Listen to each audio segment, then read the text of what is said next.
Cet artefact millénaire découvert au Moyen-Orient peut-il réellement produire de l'électricité? Comment aurait-on pu utiliser des piles 17 siècles avant leur invention?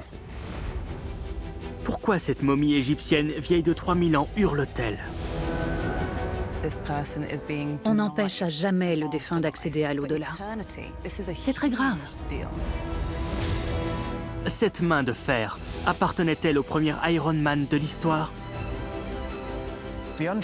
À première vue, ça ressemble au gantelet d'une armure. Mais c'est beaucoup plus étrange que cela, et beaucoup plus avancé sur le plan technologique. Tous ces objets sont aussi curieux que remarquables. Ils sont cachés dans des musées, des laboratoires ou des réserves. Aujourd'hui, de nouvelles techniques permettent de les étudier de manière totalement inédite. Désormais, nous pouvons les reconstruire, les démonter, les examiner et mettre au jour leurs caractéristiques les plus extraordinaires, les plus anciennes et les plus étranges.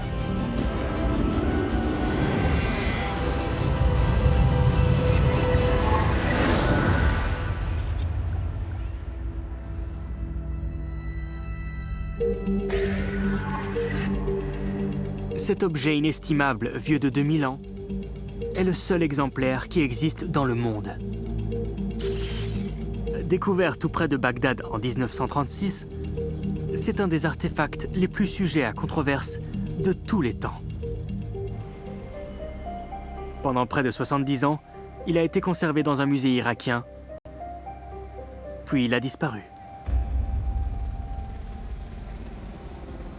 En 2003, pendant la guerre en Irak, le musée national de Bagdad a été pillé et l'objet s'est volatilisé.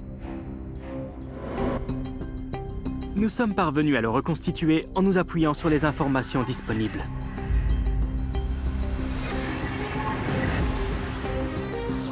Haut d'une quinzaine de centimètres, il ressemble à première vue à un vieux vase en terre cuite. Sauf qu'il contient deux choses surprenantes. Un tube en cuivre et une tige en fer. L'original était fermé par un bouchon en bitume qui isolait les deux éléments. L'archéologue qui l'avait exhumé avait été frappé par la similitude entre cet objet et un autre appareil. Quelque chose de beaucoup plus moderne. On pense tout de suite à une pile électrique, une batterie. C'est une idée complètement folle pour un objet qui date de 2000 ans. D'autant plus que la première pile connue n'a été inventée qu'en 1799. Comment aurait-on pu utiliser des piles 17 siècles avant leur invention? Pourtant, ce petit vase a été appelé la batterie de Bagdad. Aucun autre objet de ce genre n'a jamais été trouvé. Mais à quoi servait-il? Était-ce réellement une sorte d'appareil électrique? Qu'est-ce qui a pu amener un archéologue à penser qu'il s'agissait d'une sorte de générateur? Un des problèmes auxquels on est confronté quand on interprète le passé est qu'on a une tendance naturelle à considérer ce qu'on voit à l'aune de nos propres références. Ça ne m'étonne donc pas qu'un objet aussi insolite ait pu être pris pour une batterie. En général, les chercheurs sont des gens sceptiques. Moi qui suis archéologue, j'aurais essayé de valider la théorie en vérifiant si c'était réalisable. Dans la négative, j'aurais écarté l'idée. Alors, première question. Le vase peut-il fonctionner comme une batterie? Une batterie comme celle-ci se compose de 3 éléments. 2 électrodes métalliques, une anode et une cathode, un électrolyte dans lequel elle baigne. Un électrolyte est une solution liquide qui permet la circulation des particules chargées entre les 2 électrodes. Dans une batterie, l'électrolyte est généralement acide. Le cuivre et le fer de l'artefact de Bagdad ressemblent de manière frappante à des électrodes modernes. Et ce n'est pas tout. Détail intéressant, il y a des restes d'une solution acide à l'intérieur du vase. De plus, les électrodes portent des traces de corrosion, exactement ce qu'on verrait dans une batterie moderne. Apparemment, le vase contient tous les éléments d'une batterie. Mais génère-t-il de l'électricité? Les scientifiques ont fait des essais. Des chercheurs ont reconstruit la batterie de Bagdad. Les traces de réactions chimiques et la nature des matériaux utilisés les ont amenés à conclure qu'il s'agissait d'une batterie. Et ça, c'est super. Les essais prouvent donc que la batterie fonctionne. Mais était-ce un hasard? Ou ceux qui avaient fabriqué l'objet cherchaient-ils réellement à générer de l'électricité? Au IIIe siècle, cette région de Mésopotamie est le cœur de l'Empire sassanide. Les Sassanides ont une culture raffinée pour l'époque. Leur capitale, Ctésiphon, est une vaste métropole d'1/4 de million d'habitants. Cette immense arche en briques à une trentaine de kilomètres de Bagdad est le seul vestige de Ctésiphon. C'est un témoignage remarquable du talent des ingénieurs sassanides. En admettant qu'une civilisation de cette époque ait inventé une batterie, les Sassanides semblent être des candidats plausibles. Une des plus anciennes universités a été construite par les Sassanides. Ce centre d'enseignement était fréquenté par des savants venus d'Inde, de Rome et du monde grec pour étudier les sciences. Si cet objet étrange est bien une création des Sassanides, à quoi servait-il? Selon une des théories avancées, c'était peut-être un appareil de galvanoplastie. Pour appliquer un métal précieux sur un objet métallique, on plonge celui-ci dans un bain de produits chimiques très toxiques, qui contiennent de l'or par exemple.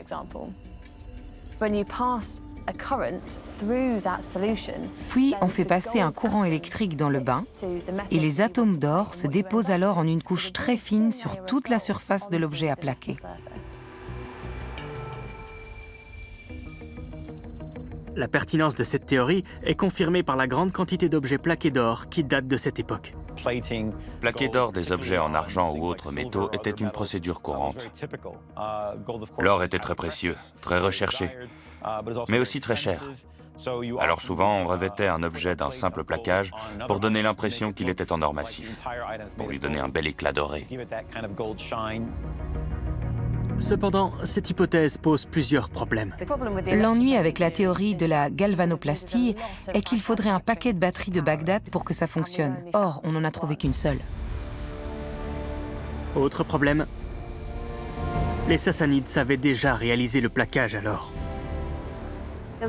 Ils utilisaient un procédé différent, mieux connu et beaucoup plus simple, la dorure au mercure, grâce à laquelle ils arrivaient au même résultat, à savoir recouvrir d'or un objet métallique. Le procédé consiste à réaliser un alliage d'or et de mercure qu'on applique sur un objet en métal. Puis on chauffe l'objet. Sous l'effet de la chaleur, le mercure s'évapore, tandis que l'or recouvre la surface métallique. Mais c'est une méthode très dangereuse et très nocive pour la santé de ceux qui l'emploient. Évidemment, on le sait aujourd'hui, mais à l'époque, ils l'ignoraient probablement. Conclusion, la théorie de la galvanoplastie ne tient pas. Certains chercheurs ont émis une hypothèse encore plus bizarre. Et si ce petit vase avait servi pendant les accouchements? On s'est demandé si cet appareil avait été utilisé dans le cadre d'une sorte d'électrothérapie pour le traitement de la douleur, pendant un accouchement par exemple. C'est une application connue aujourd'hui. Étonnamment, l'utilisation de l'électricité pour atténuer la douleur n'est pas nouvelle. Des textes qui datent de l'Antiquité grecque évoquent l'utilisation des raies électriques. Effectivement, l'électricité générée par certains animaux peut endormir la douleur chez l'homme. Par conséquent, l'idée que la batterie de Bagdad ait servi à ça n'a rien de révolutionnaire. Là encore, le problème de cette théorie est qu'à cette époque, les moyens de soulager la douleur ne manquaient pas dans cette région du monde. Près de 2000 ans avant que ce vase n'ait été fabriqué, des textes évoquent déjà l'usage de substances comparables à l'opium ou même au cannabis pour anesthésier la douleur. L'utilisation médicale de plantes diverses et variées était une pratique très répandue dans cette partie du monde. Ce n'est donc pas non plus un anesthésiant miracle. Un dispositif magique, peut-être? On a suggéré que cet objet servait peut-être à une sorte de tour de passe-passe religieux. Quand on le touchait, il y avait une interaction. Il s'animait et on prenait une petite décharge. Ce n'était pas rare dans l'Antiquité. La théâtralisation de la religion était un procédé très connu dans de nombreuses croyances de l'époque. Il y en avait beaucoup dans cette région. Certaines étaient polythéistes, d'autres vénéraient des divinités spécifiques. Les Zoroastriens vénéraient le feu, et la fumée jouait un rôle crucial dans leur rite. On peut donc imaginer que le vase en terre cuite ait servi à produire du feu et de la fumée. Mais en l'absence de la moindre découverte archéologique ou de texte qui confirme cette théorie, il est impossible de savoir si elle est fondée ou non. Toutes les hypothèses examinées jusque-là semblent peu plausibles. Et si ce vase n'était pas une batterie, finalement? La forme de la batterie de Bagdad est très commune. C'était un vase très ordinaire, décoré simplement. Ce genre d'objet était souvent utilisé pour ranger des rouleaux de parchemin. Mais si le vase était destiné au stockage de rouleaux, comment expliquer la présence du résidu acide à l'intérieur? À quoi servait le tube en cuivre et la tige en fer? Il faudrait élaborer une théorie qui prenne en compte l'ensemble de ces caractéristiques. Il y a le résidu de liquide dans le vase lui-même, plus la tige et le tube. Deux éléments fabriqués dans des métaux particuliers, du fer et du cuivre. Il faut donc trouver une solution qui fonctionne avec tout ça. De fait, une idée récente pourrait expliquer la fonction de l'objet. C'est une théorie nouvelle et très intéressante. La batterie de Bagdad pourrait avoir servi à brasser de la bière. En effet, la levure essentielle à la fermentation du mou produit aussi du sulfure d'hydrogène, un composé à l'odeur pestilentielle. C'est l'odeur d'œuf pourri qu'on sent à proximité des volcans, et dans la bière, c'est pas génial. Aujourd'hui, justement, on élimine le sulfure d'hydrogène de la bière par des procédés électrochimiques. Dans les brasseries modernes, on utilise souvent des cuves en cuivre pour éliminer l'odeur et les impuretés de la bière. Justement, c'était peut-être la fonction de la batterie de Bagdad. Pour réduire la teneur en sulfure d'hydrogène de la bière, on peut plonger un électrode dans le liquide et faire passer un fort courant électrique. À ce moment-là, le sulfure d'hydrogène réagit avec le cuivre et précipite dans la bière. Le dépôt tombe au fond de la cuve et il n'y a plus qu'à le retirer. Il est tout à fait possible que la batterie de Bagdad ait servi à ça. Mais les Sassanides aimaient-ils assez la bière pour se donner autant de mal? La bière était une boisson très appréciée depuis très longtemps. On sait qu'elle a été brassée en Irak dès 3500 ans avant notre ère, voire avant peut-être. Depuis longtemps, la bière était une boisson très répandue. Peut-être même la boisson la plus appréciée dans cette partie du monde. Mais elle était pleine d'impuretés. Alors l'invention d'un appareil capable d'en réduire la quantité aurait été une innovation très attendue. Après 70 ans de controverse, saurons-nous enfin quelle était l'utilisation de cet objet étrange? La question c'est, la batterie de Bagdad aurait-elle pu être utilisée dans une brasserie? La bière est un liquide acide, il pourrait faire fonction d'électrolyte. Le cuivre et le fer génèrent du courant électrique. Le cuivre élimine aussi le sulfure d'hydrogène de la bière. Enfin, il y a des traces de corrosion sur les électrodes. Donc la réponse est oui, ça pourrait marcher. Mais comme dans les hypothèses précédentes, il y a un hic. Le seul problème est que la batterie de Bagdad est un récipient minuscule. Alors s'il a servi à ça, c'était sûrement la première microbrasserie du monde. Pour le moment, il est impossible de le prouver, puisque l'objet a disparu. Tant qu'il n'aura pas été retrouvé, on ne pourra donc pas vérifier la validité de cette hypothèse. C'est pourquoi la batterie de Bagdad reste encore un des objets les plus mystérieux du monde.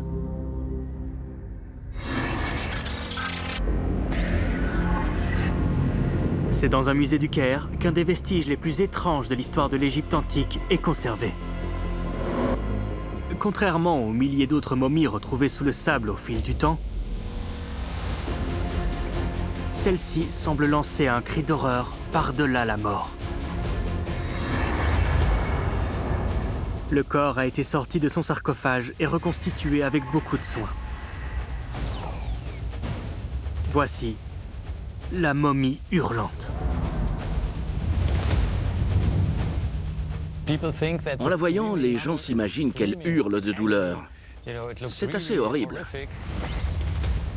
Les boucles d'oreilles perdues après la découverte du corps ont été restaurées numériquement. Manifestement, ce ne sont pas les bijoux d'un paysan, ce que confirme l'état du corps lui-même. Les cheveux étaient tressés et teints au henné, ce qui suggère que l'homme était issu d'une classe sociale supérieure. Cependant, son corps desséché ne ressemble en rien à celui des momies égyptiennes de très haut rang. Normalement, les momies sont enveloppées dans des bandelettes en lin, très importantes sur le plan symbolique, mais pas celle-ci, ce qui est très étonnant. De plus, ses poignets et ses chevilles portent des marques de lien. Pourquoi a-t-il été inhumé d'une manière aussi choquante? Qui était cet homme? Et pourquoi hurle-t-il? Les méthodes d'analyse modernes vont permettre de révéler son identité, mais aussi la raison de cette fin horrible.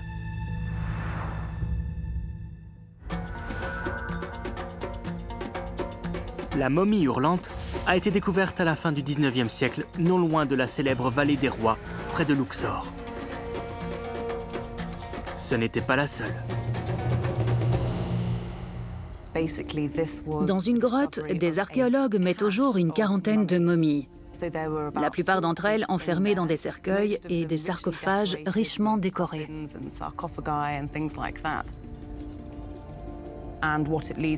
C'est ce qui amène les égyptologues à penser que les momies avaient été déplacées jusque-là pour une raison particulière.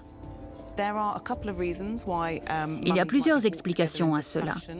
La principale étant la volonté de les protéger des pillards de tombes. De fait, certaines sépultures royales étaient très connues, ne serait-ce qu'à cause du nombre colossal d'ouvriers qui avaient travaillé à leur construction. Leur emplacement n'était pas un secret. Il se peut donc qu'un groupe de prêtres ait décidé qu'il serait plus sûr de cacher les sarcophages dans un endroit secret. Plusieurs momies retrouvées dans la grotte sont extrêmement connues. C'était pour ainsi dire des célébrités en Égypte antique. Par exemple, Ramsès II. Ramsès II a régné pendant plus de 60 ans. Il est considéré comme un des grands rois d'Égypte. Dans la grotte, il n'y avait pas seulement des individus lambda. C'était plutôt une réunion des grands noms d'Égypte antique. Mais à l'intérieur d'un des cercueils, les archéologues font une découverte surprenante. Une fois le couvercle du cercueil soulevé, ils ont eu la surprise de trouver le corps d'un jeune homme dont le visage semblait tordu d'angoisse et de douleur. Son nom n'est mentionné nulle part. Les archéologues le baptisent l'inconnu E. Que fait ce corps convulsé au milieu d'une assemblée de rois et de hauts dignitaires? L'analyse médico-légale ne fait que renforcer le mystère. Il n'y avait aucune trace de cale sur les mains et les pieds. La peau était fine, l'individu portait des boucles d'oreilles magnifiques. Ses ongles étaient manucurés et lui-même était en bonne santé. Manifestement, l'homme ne travaillait pas pour vivre. Si on ajoute à cela l'endroit où il avait été inhumé, on peut en déduire qu'il faisait partie de l'élite dirigeante. Mais cette théorie se heurte à un problème. La momie se trouvait dans un modeste cercueil en bois. D'un côté, il y a le fait que cet homme était indéniablement issu d'une classe sociale élevée, et de l'autre, le cercueil sans ornement dans lequel il se trouvait. Quelque chose cloche. Pourquoi un individu de ce standing avait-il été enterré dans un cercueil grossier, sans aucune décoration? Pire encore, son nom ne figure pas sur le sarcophage. Un détail impensable pour un membre de l'élite. Ce n'est pas rien pour les Égyptiens de l'Antiquité, car le nom était intrinsèquement lié au corps. Pour que le défunt passe sans encombre dans l'au-delà, il fallait que son corps soit intact. Pour cela, il était nécessaire que le nom soit reconnaissable. Le principe même de la sépulture en Égypte antique est d'aider le défunt dans son voyage vers l'au-delà. L'idée était que si on était inhumé correctement, on rejoindrait le champ des roseaux dans l'au-delà. Dans la religion égyptienne de l'époque, c'est ce qui correspond à notre paradis, où le défunt trouve la vie éternelle. Un sarcophage anonyme est un message effroyable. Inhumer quelqu'un sans inscrire son nom est lourd de conséquences dans la théologie de l'Égypte antique. Ça veut dire qu'on empêche à jamais le défunt d'accéder à l'au-delà. C'est très grave. Il y a un autre élément essentiel à un voyage réussi vers l'au-delà, la momification. La momification était un procédé extrêmement complexe. On commençait par extraire le cerveau et les organes internes, puis on lavait le corps et on le purifiait avec du natron. Or, l'examen du corps de l'inconnu E révèle un point encore plus étonnant que l'absence de nom sur le sarcophage. Cet examen a montré que le cerveau était toujours dans la boîte crânienne. C'est très inhabituel. Il aurait dû être retiré. De même, il n'y a pas de traces d'incision au niveau de l'abdomen, signe que les organes sont toujours en place. Chez un individu très haut placé dans l'échelle sociale, c'est quelque chose que je n'avais jamais observé. Enfin, l'objet dans lequel le corps a été enveloppé n'a rien à faire dans le sarcophage d'un membre de l'élite. Il ne faut pas oublier que normalement, les momies sont enveloppées dans des bandelettes en lin, très importante sur le plan symbolique, mais pas celle-ci, ce qui est très étonnant. Elle a été recouverte d'une peau de mouton, considérée comme impure d'un point de vue rituel. On n'enterrait pas un défunt dans une peau de mouton, il n'était pas question qu'il se présente comme ça dans l'au-delà. J'ai vu beaucoup de momies, mais jamais aucune enveloppée dans la peau d'un animal qui ait la réputation d'être impur ou sale, comme le mouton. C'est à la fois très inhabituel et particulièrement insultant pour le défunt. Quand on fait la somme de tous ces détails, l'absence de nom sur le cercueil, la peau de mouton et le fait que les organes n'aient pas été retirés, une conclusion s'impose. Tout ça a été fait délibérément pour priver cet homme d'avoir la moindre chance de revivre dans l'au-delà. Un membre de l'élite inhumé dans une tombe royale. Son corps traité avec mépris et son âme condamnée à l'oubli. Qui est cet individu damné pour l'éternité? L'identité de l'inconnu E est restée une énigme pendant près de 130 ans. Jusqu'à ce que les techniques médico-légales du XXIe siècle permettent enfin de lever le voile sur ce mystère. À la fin des années 2000, l'archéologue égyptien Zahi Hawass fait procéder à des analyses d'ADN de la momie. Le résultat de ces analyses montre qu'il était le fils d'un des plus grands rois d'Égypte, Ramsès III. Ramsès III occupe une place prépondérante dans l'histoire égyptienne. Il a mené de nombreuses campagnes militaires, mais il était aussi un grand bâtisseur. Pour certains spécialistes, c'est même le dernier des grands pharaons. Si la momie hurlante est le fils d'un dieu vivant, qu'a-t-il bien fait pour mériter un sort aussi terrible? La réponse se trouve peut-être dans un document conservé à 3000 km de là, à Turin, dans le nord de l'Italie. Le papyrus judiciaire de Turin. C'est le document du procès de personnes haut placées qui avaient pris part à une conjuration visant à assassiner Ramsès III.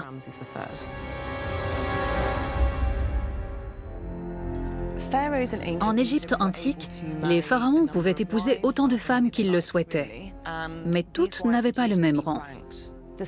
Or, celui des épouses secondaires et de leurs enfants n'était pas gravé dans le marbre.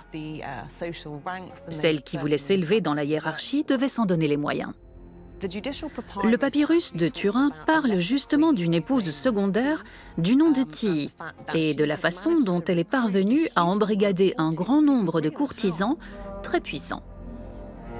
D'après le document, cette épouse secondaire aurait comploté pour faire assassiner son époux Ramsès III. Apparemment, la reine Ti avait ourdi ce complot pour asseoir son propre fils sur le trône, un fils du nom de Pentahour. L'histoire de la tentative de ce coup d'État meurtrier relatée dans ce document millénaire va peut-être permettre de connaître l'identité de la momie hurlante. Le test ADN a montré qu'il s'agissait d'un des fils de Ramsès III. On sait également que l'inconnu a été inhumé de façon déshonorante. La seule conclusion possible est que cet homme est bien le prince Pentahour. Cependant, cette théorie soulève un problème. En dehors du papyrus de Turin, le nom de Pentahour n'apparaît nulle part ailleurs en Égypte antique. Il est très possible que Pentahour n'ait pas été son véritable nom, mais un pseudonyme utilisé pour que son vrai nom ne soit jamais prononcé, puisque le fait de nommer quelqu'un lui donne la vie. La momie hurlante a peut-être joué un rôle capital dans une conspiration doublée d'une trahison. Mais celle-ci a-t-elle réussi? D'après le papyrus judiciaire, c'est Ramsès III qui ouvre la séance et préside l'ensemble du procès. Sauf que dans le document, il est appelé le Grand Dieu, un titre souvent réservé aux défunts. De fait, le papyrus de Turin ne dit pas de manière explicite si la conjuration contre Ramsès III a été ou non couronnée de succès. Mais en 2012, la momie de Ramsès III est soumise à une technique d'imagerie très précise, la tomographie. Le résultat est stupéfiant. Sous les bandelettes enroulées autour du cou du roi, on a distingué une lésion profonde qui allait de la gorge à la colonne vertébrale. Autrement dit, les veines latérales de chaque côté du cou ont été tranchées net. Le cerveau n'étant plus irrigué, la victime est morte instantanément. Ramsès III a bien été assassiné. C'était l'homme le plus important d'Égypte. Il ne fait aucun doute qu'il était protégé par une garde rapprochée. On peut donc en déduire que son assassin était peut-être un proche. Par exemple, un fils. Ce qui expliquerait pourquoi Pentahour a été condamné à l'oubli. Assassiner un homme considéré comme un dieu vivant, c'est commettre le plus épouvantable des crimes. Les accusés reconnus coupables d'avoir participé au complot ont tous été condamnés à des peines très lourdes. 28 d'entre eux sont condamnés à mort. Et les conjurés de sang royal sont contraints de se suicider.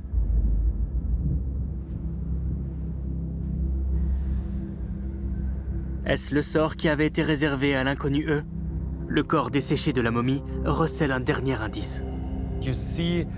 Les marques qu'on distingue sur les poignets indiquent que l'individu a très probablement été attaché avant de mourir, comme l'attestent les morceaux de cuir dans le sarcophage. Mais pourquoi lui aurait-on lié les mains?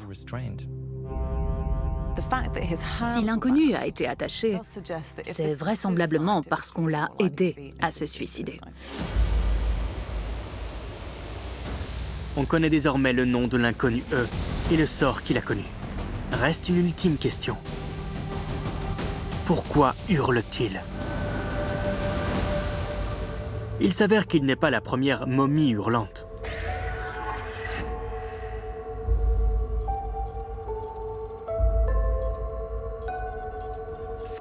C'est un phénomène connu dans le monde entier, que ce soit en Sicile, en Italie, en Amérique centrale et en Amérique du Sud, partout où on trouve des momies, il y en a souvent certaines qui hurlent. Mais crient-elles vraiment? En réalité, les momies hurlantes ont simplement été mal préparées. Ça a été du travail de cochon. Dans la plupart des cas, quand on embaume un corps, sa mâchoire inférieure est bandée pour éviter qu'elle ne tombe et s'ouvre. Si on ne le fait pas, étant donné qu'il y a une articulation située de chaque côté, là et là, la mâchoire inférieure tombe et la bouche s'ouvre grand, comme si on poussait un hurlement. C'est une sorte d'accident qui se produit à cause de la gravitation.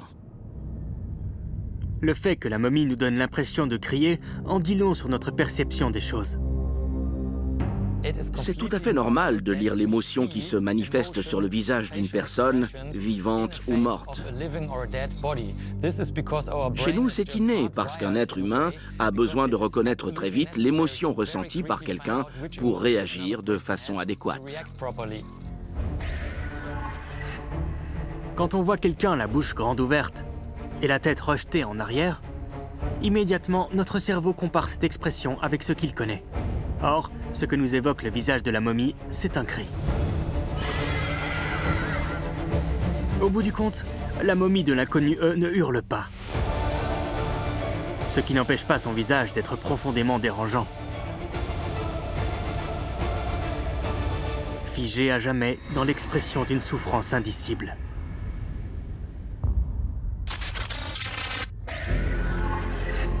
C'est dans une vitrine du château de Yaxthausen, dans le Baden-Württemberg, que l'on peut admirer un objet tout à fait remarquable. À première vue, ça ressemble au gantelet d'une armure. Mais c'est beaucoup plus étrange que cela, et beaucoup plus avancé sur le plan technologique. Récemment, une technique d'imagerie de pointe a permis de reconstituer précisément l'objet.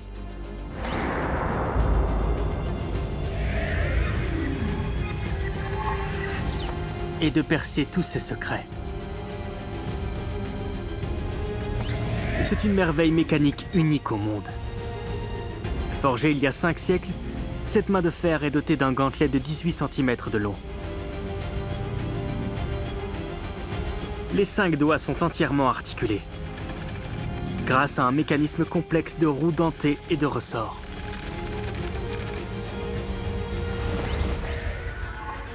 Elle a été fabriquée, selon les indications aussi précises qu'extravagantes, d'un certain Goetz von Berlichingen. Avec cette main de fer, il voulait tenir un verre, manier son épée, monter à cheval et se comporter comme l'homme énergique et viril qu'il était. Cela paraît inconcevable, et d'ailleurs, ça l'est peut-être. Mais Goetz von Berlichingen avait la réputation bien établie d'être un personnage excentrique et excessif. Beaucoup ont fini par se demander si tout ce qu'il avait écrit était vrai et si sa main fonctionnait correctement. Pourquoi cet objet a-t-il été fabriqué? Fonctionnait-il? Et avant tout, qui était l'homme à la main de fer?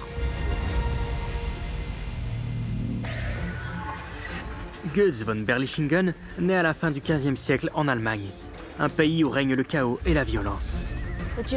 L'Allemagne est alors divisée en une multitude de petits territoires. Certains sont gouvernés par des princes, d'autres par des ducs, tous en guerre les uns contre les autres pour essayer d'agrandir leur fief. C'est le chaos total.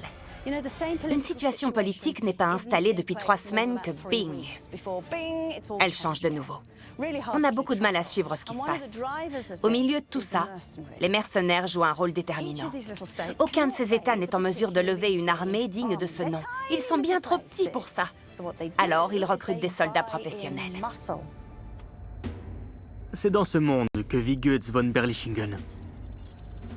Il est né en 1480. À 17 ans, il est déjà chevalier.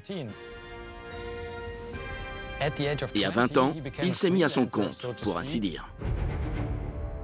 Bien plus qu'un chevalier, Goetz von Berlichingen est un mercenaire tristement célèbre. À la tête de sa propre bande, il loue ses bras et son épée au plus offrant et combat pour le compte de son commanditaire. Il tue, il vole et il gagne de l'argent de cette façon. Il a 24 ans quand les choses se gâtent pour lui. En 1504, il est au service d'un duc bavarois. Et c'est au cours d'une bataille qu'un boulet de canon lui emporte la main et une partie du bras. Les antibiotiques n'existent pas encore, et généralement, ce genre de blessure est fatale. Goetz von Berlichingen a de la chance. Il survit, mais il perd l'avant-bras et la main droite. De toute évidence, il ne pourra plus jamais se battre. Pourtant, pendant qu'il est alité, il ne renonce pas et il réfléchit à un moyen de continuer à faire ce pourquoi on le paie. C'est ainsi qu'il invente une prothèse censée lui permettre de tenir une épée et de tuer. Mais il n'est pas le premier à avoir eu l'idée d'un mécanisme qui remplace un membre perdu. On a tendance à croire que les prothèses n'existent pas depuis très longtemps. Pourtant, on en a retrouvé plusieurs qui datent de l'Égypte antique. La plus réussie étant probablement un gros orteil artificiel pour le pied droit d'une femme noble. Cet objet extraordinaire est en cuir et en bois, avec une charnière pour suivre les mouvements du pied plus facilement, et une lanière en cuir qui servait probablement à rendre son port plus confortable. Les Romains eux-mêmes ont fabriqué des prothèses. Pline l'Ancien évoque un homme qu'il considère comme un véritable héros, un certain Marcus Sergius Silus. Celui-ci est célèbre pour avoir eu le bras tranché pendant une bataille et refusé de quitter ses fonctions. Il s'était fait faire une main de fer qu'il fixait sur son bras droit, ce qui lui permettait de tenir un bouclier et de continuer à se battre. D'ailleurs, il a participé à cheval à de nombreuses batailles. Mais la prothèse imaginée par Götz von Berlichingen est beaucoup plus élaborée. Il se rend chez un forgeron pour tenter de mettre au point quelque chose qui fonctionne vraiment. Pas un simple crochet ou un moignon en bois, mais une prothèse grâce à laquelle il pourrait continuer à exercer son métier.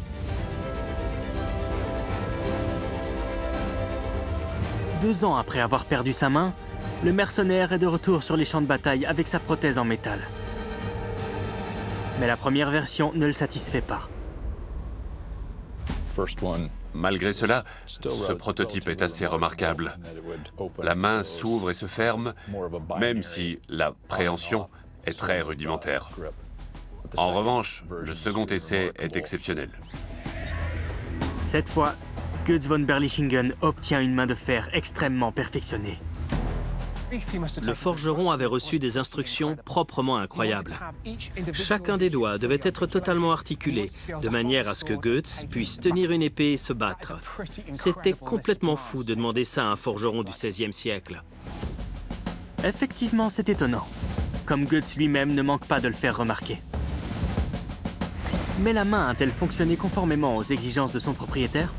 Des recherches récentes ont permis de répondre à cette question.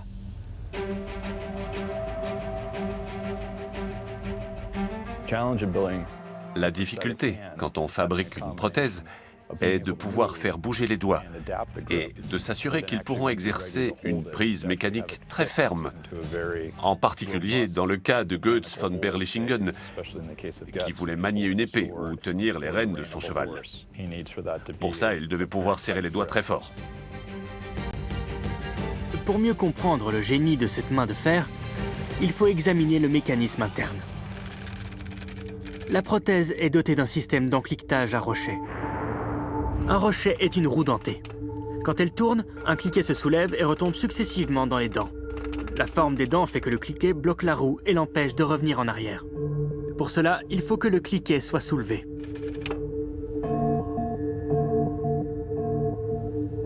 C'est exactement le même mécanisme qui existe aujourd'hui sur les menottes.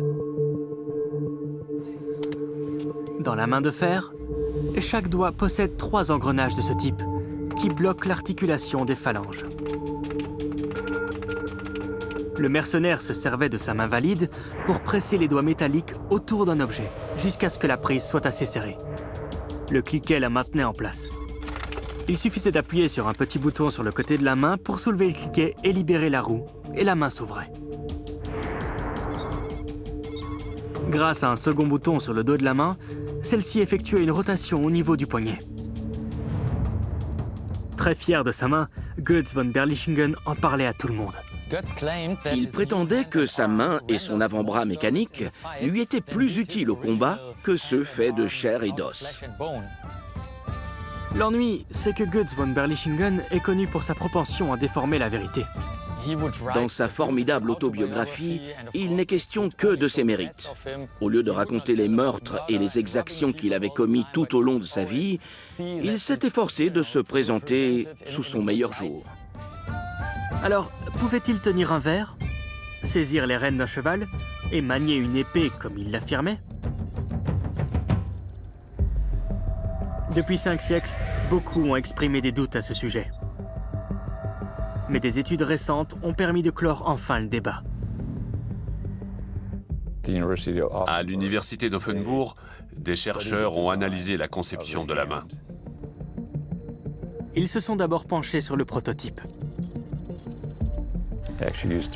Avec une copie réalisée grâce à la technique d'impression en 3D, ils ont démontré que la main de fer pouvait assurer aussi bien des prises très fermes adaptées à une situation de combat que les mouvements de préhension très délicats pour saisir un crayon, par exemple.